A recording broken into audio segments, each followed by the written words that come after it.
Welcome to Wolf Hollow, home of the North American Wolf Foundation, a non-profit organization dedicated to the preservation of wolves through the education of human beings.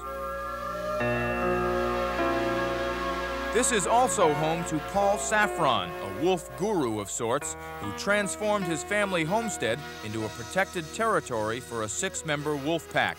It is the fulfillment of a lifelong dream to reverse centuries of systematic slaughter that has left the wolf all but extinct in North America. It started out here in Massachusetts. 15 years after the Pilgrims got off the boat, there was a bounty on wolves, and it never stopped until they were exterminated across the nation. Virtually exterminated. The wolf was hunted out to every little nook and cranny he was able to survive in and killed. Saffron says wolves are, to this day, maligned and misunderstood, their image poisoned by misinformation and fairy tale.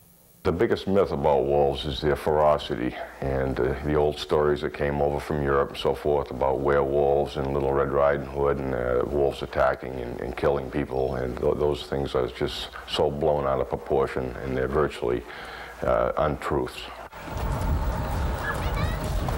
Saffron hopes to set the record straight. That's why he has busloads of school children visit Wolf Hollow to observe his 6 British Columbian gray wolves as they roam the inner boundaries of 2 10-foot-high fences. From the inside, Saffron and his wife Joni teach and preach. Wolves' behavior is the closest to human behavior of any animal in nature. It used to be thought perhaps that dolphins or primates, monkeys, gorillas, but that's not so. The main thing in a wolf pack is harmony, and I think humans can learn an awful lot about getting along with each other by knowing more about wolves and seeing the instinctive nature they have of survival, and that means getting along with each other because they are a pack animal, and this has to continue to help them exist. They all depend on each other to survive. There are currently fewer than 2,000 wolves alive in the United States, most in Minnesota, Wisconsin, and Michigan.